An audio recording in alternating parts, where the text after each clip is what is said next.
and welcome back to my YouTube channel. Set മുണ്ട് കൊടുത്തിട്ടാണല്ലേ ഞാൻ നിൽക്കുന്നത്. അപ്പൊ ചെറിയൊരു ഐഡിയ എല്ലാവർക്കും കിട്ടിക്കാണുമെന്ന് വിചാരിക്കുന്നു. അതെ, ഇന്ന് നമ്മൾ സെറ്റ് മുണ്ടും ട്യൂട്ടോറിയൽ ആണ് കേട്ടോ. എപ്പോഴും ചൂസ് ചെയ്യുന്നത് സിംഗിൾ ആണ് കേട്ടോ. എനിക്ക് ഡബിൾ മുണ്ട് എനിക്ക് പറ്റത്തില്ല.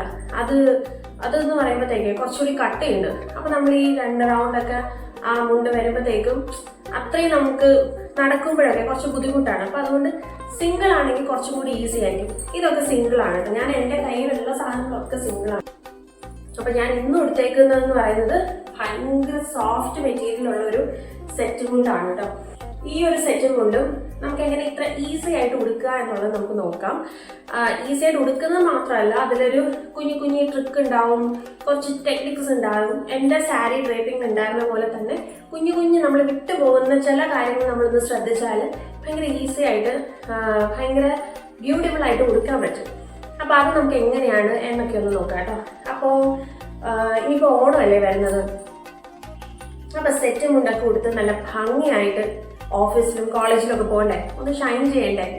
അപ്പൊ സുന്ദരി കുട്ടികളൊക്കെ വേഗം പോയിട്ട് ഒരു സെറ്റ് മുണ്ടും എടുത്തിട്ട് വന്നോളൂ, ഞാൻ വെയിറ്റ് ചെയ്യാം. സെറ്റ് മുണ്ട് ഉടുക്കുന്നതിന്റെ ആദ്യത്തെ സ്റ്റെപ്പ് എന്ന് പറയുന്നത് മുണ്ട് ഏതാ നേരിയതേതാ എന്ന് തിരിച്ചറിയുന്നതാ. അപ്പർ പോർഷനിൽ ഉടുക്കുന്ന പീസിനെ നമ്മൾ നേരിയതെന്നാ പറയാ, ലോവർ പോർഷനിൽ ഉടുക്കുന്നതിനെ മുണ്ടെന്നും. വീതി കൂടിയ പീസിനെ നമ്മൾ മുണ്ടെന്നാ പറയാ, വീതി കുറവും നീളം കൂടിയ പീസുമാണ് നേരിയത്. സാരി ഉടുക്കുമ്പോൾ സാരിയുടെ ആദ്യത്തെ പീസ് നമ്മൾ ടക്കിൻ ചെയ്യുന്നത് വലത് സൈഡിലല്ലേ.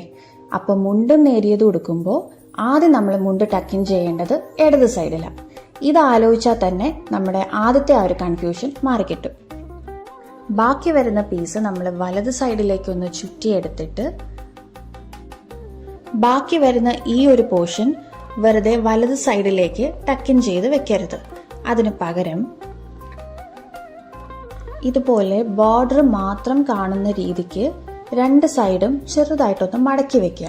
നമുക്ക് എത്ര വീതിക്ക് നമുക്ക് ആ ബോർഡർ കാണണം എന്നുണ്ടോ അത്രയും വീതിക്ക് നമുക്ക് ഇതൊന്ന് മടക്കി വെക്കാവുന്നതാണ്. നമ്മൾ മടക്കി എടുത്തു കഴിഞ്ഞാൽ ഉടനെ ആ ബോർഡർ ആ പീസ് നമുക്ക് അങ്ങനെ തന്നെ കിട്ടണം എന്നില്ല. അപ്പൊ അതിന് പകരം ഇതുപോലെ ഇങ്ങനെ അകത്തേക്കും പുറത്തേക്കും ആയിട്ടിരിക്കും. അപ്പൊ അതൊരു ലെവൽ ഇല്ലാണ്ടിരിക്കുമ്പോഴത്തേക്കും നമ്മൾ വിരൽ വെച്ച് ജസ്റ്റ് ഒന്ന് നമ്മൾ അഡ്ജസ്റ്റ് ചെയ്ത് കൊടുക്കുക. അതായത് അകത്തേക്ക് ഇരിക്കുന്നത് നമ്മൾ ആ കറക്റ്റ് ലൈനിൽ നമുക്ക് കാണാൻ വേണ്ടിയിട്ട് ഒന്ന് അഡ്ജസ്റ്റ് ചെയ്ത് ഒന്ന് ആ ക്ലോത്ത് ഒന്ന് നീക്കി വെക്കുവാണെങ്കിൽ നമുക്ക് നല്ല ഭംഗിയായിട്ട് ആ കര ലെവലായിട്ട് കിട്ടും. ഇനി ഒരു ചെറിയൊരു കാര്യം എന്ന് വെച്ചാൽ ഞാനിതൊരു പ്ലീറ്റ് പോലെ ആക്കിയിട്ടാണ് എടുക്കുക. അതായത് ഇപ്പം നമ്മൾ ഉടുത്ത് വന്നേക്കുന്ന രീതിക്ക് നമ്മളിപ്പം ആ ഒരൊറ്റ പീസ് മാത്രം കര മാത്രം കാണുന്ന രീതിക്ക് മാത്രം നമ്മൾ എടുക്കുകയാണെങ്കിൽ അത് നമ്മൾ ടക്കിൻ ചെയ്യുമ്പോഴത്തേക്കും അത് തിരിഞ്ഞു പോകാനുള്ള ചാൻസ് ഉണ്ട്. അപ്പം അതുകൊണ്ട് ഇതുപോലെ പ്ലീറ്റ് പോലെ ആക്കിയിട്ട് അതൊന്ന് പിൻ ചെയ്ത് വെച്ചിട്ട് നമ്മൾ ടക്കിൻ ചെയ്യുവാണെങ്കിൽ നമുക്ക് കറക്റ്റായിട്ട് ഒരു ലൈനിൽ അടുക്കിയതുപോലെ കിട്ടും. ഇനി അത് ഭംഗിയായിട്ട് ടക്കിൻ ചെയ്തതിന് ശേഷം ചുറ്റിനുമുള്ള ക്ലോത്ത് കംപ്ലീറ്റ് ആയിട്ട് ടക്കിൻ ചെയ്യുക. നമ്മൾ സെറ്റ് മുണ്ട് ഉടുക്കുമ്പോൾ മുണ്ട് ലെഫ്റ്റ് സൈഡിലും റൈറ്റ് സൈഡിലും ചുറ്റുന്നവരുണ്ടാവും. പക്ഷെ ലെഫ്റ്റ് സൈഡിൽ ഉടുക്കുന്നതാണ് അതിൻ്റെ ഒരു കറക്റ്റ് രീതി എന്ന് പറയുന്നത്. സാരിയുടെ പ്ലീറ്റ് എടുക്കുന്ന പോലെ തന്നെയാണ് നേരിയതിൻ്റെ പ്ലീറ്റ് എടുക്കുന്നത്. ആദ്യം കുറച്ച് ഭാഗം ഒന്ന് വിട്ടതിന് ശേഷം നമ്മുടെ തള്ളവിരലും ചൂണ്ടുവിരലും ചേർത്തിട്ടാണ് പ്ലീറ്റ് എടുക്കുക. ഞാൻ സാരി ഡ്രേപ്പിംഗ് ട്യൂട്ടോറിയലിൽ ഡീറ്റെയിൽ ആയിട്ട് തന്നെ ഞാൻ പറഞ്ഞിട്ടുണ്ടായിരുന്നു. അപ്പോൾ അത് കണ്ടിട്ടില്ലാത്തവർക്ക് വേണ്ടിയിട്ടാണ് ഞാനിപ്പോൾ വീണ്ടും ഒന്നുകൂടി ഞാൻ എക്സ്പ്ലെയിൻ ചെയ്ത് പറയുന്നത്. ആദ്യം കുറച്ച് ഭാഗം വിട്ടിട്ട് എടുക്കുന്നത് എന്തിനാന്ന് വെച്ചാൽ ചിലപ്പോൾ നമ്മൾ ഈ പ്ലീറ്റ്സ് എടുത്ത് വരുമ്പോഴത്തേക്കും ഉള്ളിലേക്ക് ഇരിക്കുന്ന പ്ലീറ്റ്സ് ചിലപ്പോൾ അത് പുറത്തേക്ക് ചാടിക്കിടക്കും. അപ്പോൾ അത് കാണാൻ ഒരു ഭംഗി ഉണ്ടാവില്ല. അപ്പോൾ കുറച്ച് ഭാഗം നമ്മൾ വിട്ടിട്ടാണ് നമ്മൾ പ്ലീറ്റ് എടുക്കുന്നതെന്നുണ്ടെങ്കിൽ നമുക്കത് അഡ്ജസ്റ്റ് ചെയ്ത് എടുക്കാൻ പറ്റും. അപ്പോൾ നമ്മളിത് കുത്തുന്ന സമയത്ത് ഉള്ളിലിരിക്കുന്നത് പുറത്തേക്ക് വരത്തില്ല. സാധാരണ നമ്മൾ ഈ ലാസ്റ്റ് പ്ലീറ്റ് എടുക്കുന്ന സമയത്ത് ചെറിയ ചില അഡ്ജസ്റ്റ്മെന്റ്സ് ഒക്കെ ആവശ്യം വരാറുണ്ട്. പക്ഷെ ഇതിനകത്ത് നമുക്ക് ആ ഒരു ആവശ്യം വന്നിട്ടുണ്ടായിരുന്നില്ല.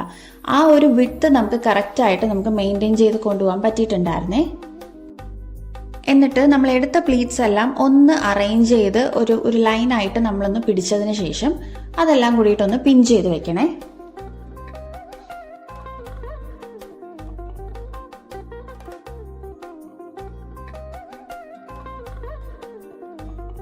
2 മീറ്ററിൻ്റെ മുണ്ടും 2.80 മീറ്ററിൻ്റെ നേരിയതുമാണ് ഈ ഒരു സെറ്റ്. ഞാനിത് എക്സ്ട്രാ ലെങ്ത് വരുന്നതാണ് എടുത്തേക്കുന്നത്. പോലെ തന്നെ ഹൈറ്റ് ഉള്ള ആൾക്കാരാണെങ്കിൽ അത്യാവശ്യം ലെങ്ത് ആയിട്ടുള്ള നേരിയത് എടുക്കുകയാണെങ്കിൽ നമുക്ക് കുറച്ചും കൂടി ഭംഗിയായിരിക്കും ഉടുത്തിട്ട് നിൽക്കുമ്പോഴത്തേക്കും. കാരണം സാധാരണ നമ്മൾ ഇങ്ങനത്തെ സെറ്റുകൾ എടുക്കുമ്പോഴത്തേക്കുമേ ആ ഒരു ലെങ്ത് നമുക്ക് കിട്ടത്തില്ല ആ നേരിയതിന്. എൻ്റെ മിക്കവാറും ഉള്ള സെറ്റെല്ലാം മുട്ടിന് മേലെ നിൽക്കുന്നതോ അല്ലെങ്കിൽ മുട്ട് വരെ നിൽക്കുന്നതോ അങ്ങനെയൊക്കെ ആയിരിക്കും നമുക്ക് ആ നേരിയത് വരുന്നത്, അതിൻ്റെ ആ ഒരു പല്ലു പോർഷൻ വരുന്നത്. അപ്പോൾ കുറച്ചുകൂടി ലെങ്ത്തിൽ വരികയാണെങ്കിൽ കാണാനൊരു ഭംഗി ഉണ്ടാവും. ഇത് അത്യാവശ്യം നല്ല ലെങ്ത്തിൽ വരുന്നൊരു മുണ്ട് നേരിയതുമാണേ.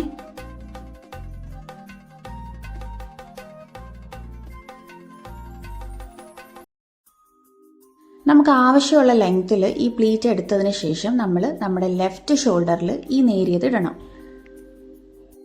ഇതുപോലെ എടുത്ത് കുത്തി വയ്ക്കാൻ പറ്റുന്ന ലെങ്ത് ഉണ്ടോ എന്നാണ് നോക്കേണ്ടത്. ഉണ്ട്. ഇനി ഹാഫ് സാരിയൊക്കെ ഉടുക്കുന്ന പോലെ അടിയിലിരിക്കുന്ന ബോർഡർ വരുന്ന ആ ഒരു സൈഡ് എടുത്ത് വലത് സൈഡിൽ കൂടി ബാക്കിലേക്ക് നമ്മൾ ചുറ്റി ഫ്രണ്ടിലേക്ക് എടുക്കണം. ഇങ്ങനെ നമ്മൾ എടുക്കുമ്പോൾ ഈ ബാക്കിൽ താഴെ വരുന്ന ആ ഒരു സൈഡ് വന്നിട്ട് വി പോലെയാണോ എന്നുള്ളത് നോക്കണം. അങ്ങനെ വരുന്നതാണ് ഒരു പെർഫെക്റ്റ് ഡ്രേപ്പിംഗ്.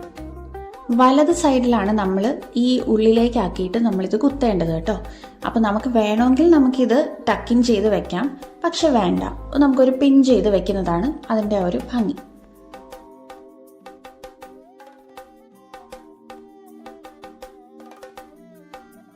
നമ്മൾ ആദ്യം ഷോൾഡർ പ്ലീറ്റ് കുത്തിയിട്ടുണ്ടായിരുന്നില്ലല്ലോ. അപ്പോൾ ഇനി ജസ്റ്റ് നമ്മുടെ പ്ലീറ്റ്സ് ഒക്കെ ഒന്ന് അറേഞ്ച് ചെയ്തതിന് ശേഷം ഷോൾഡർ പ്ലീറ്റ് കുത്താം. ഷോൾഡർ പ്ലീറ്റ് പിൻ ചെയ്തതിന് ശേഷം ലാസ്റ്റ് ആൻഡ് ഫൈനൽ സ്റ്റെപ്പ് എന്ന് പറയുന്നത് ജസ്റ്റ് ഈ ഒരു പ്ലീറ്റ്സ് ഒക്കെ ഒന്ന് നന്നായിട്ടൊന്ന് അറേഞ്ച് ചെയ്ത് വെക്കുക എന്നുള്ളതാണ്. അപ്പോൾ അത്രയേ ഉള്ളൂ, നമ്മുടെ ഡ്രേപ്പിംഗ് കഴിഞ്ഞിട്ടുണ്ട് കേട്ടോ.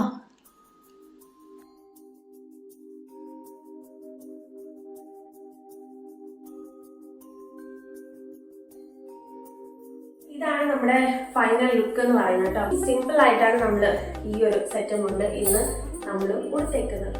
എങ്ങനെയുണ്ട്? ഇഷ്ടപ്പെട്ടോ? അപ്പോൾ പിന്നെ വലിയ ഇതൊന്നുമില്ല, ഞാനൊരു മാലയൊന്നും ഞാനിതിൽ ഇട്ടില്ല. ജസ്റ്റ് ഒരു ജുങ്ക മാത്രം ഇട്ടിട്ട് വളയും മാത്രമേ ഇട്ടിട്ടുള്ളൂ. സോ ഒരു സിമ്പിൾ മേക്ക് ഓവർ ലുക്ക് മതി എന്ന് ഞാൻ വിചാരിച്ചു. അങ്ങനെ ഈ ഒരു സെറ്റും കൊണ്ടും ഭയങ്കര സോഫ്റ്റാണ്, ഭയങ്കര ഉടുക്കാൻ ഭയങ്കര സുഖമായിരുന്നു. അപ്പം അതുകൊണ്ട് എനിക്ക് കൂടുതൽ മെനക്കേടില്ല. ചിലതിലൊക്കെ ഭയങ്കര സ്റ്റാർച്ചൊക്കെ ഉണ്ടെങ്കിലേ നമ്മൾ പ്ലീറ്റൊക്കെ പിടിക്കുമ്പോൾ ഇങ്ങനെ വടി പോലെ നിൽക്കും. അത് ഭയങ്കര പാടാണ് നമുക്ക് എടുത്ത് പെരുമാറാനായിട്ട്. പക്ഷെ ഇതൊക്കെ ഭയങ്കര സോഫ്റ്റ് മെറ്റീരിയൽ ആയിരുന്നു. അപ്പം അതുകൊണ്ട് കൊള്ളാം. അപ്പം നമ്മൾ സെറ്റും കൊണ്ട് മേടിക്കുന്ന സമയത്ത് അങ്ങനെ സോഫ്റ്റായിട്ട് കിട്ടുമെങ്കിൽ അങ്ങനെ മേടിക്കാൻ നോക്കുക കേട്ടോ. ഇതെനിക്ക് കിട്ടിയത് തന്നെ സോഫ്റ്റായിട്ടായിരുന്നു. അപ്പോൾ ഈ ഒരു സെഷൻ നിങ്ങൾക്ക് ഹെൽപ്ഫുൾ ആയിരിക്കും എന്ന് ഞാൻ വിചാരിക്കുന്നു. സോ എല്ലാവരും വീട്ടിലൊന്ന് ഉടുത്ത് നോക്കണം കേട്ടോ. സെറ്റ് മുണ്ടാണ് പാടാണ് എന്ന് പറഞ്ഞ് ഇത്തവണ മാറ്റി വയ്ക്കരുത്. ഇത്തവണ ഓണത്തിന് എല്ലാവരും സെറ്റ് മുണ്ട് എടുത്ത് നോക്കാം. ഓക്കെ, സോ അപ്പോൾ അടുത്തൊരു വീഡിയോ ആയിട്ട് കാണുന്നവരെ അതിന് മുന്നേ if you like this video share, subscribe and comment. അപ്പോൾ അടുത്തൊരു വീഡിയോ ആയിട്ട് കാണുന്നവരെ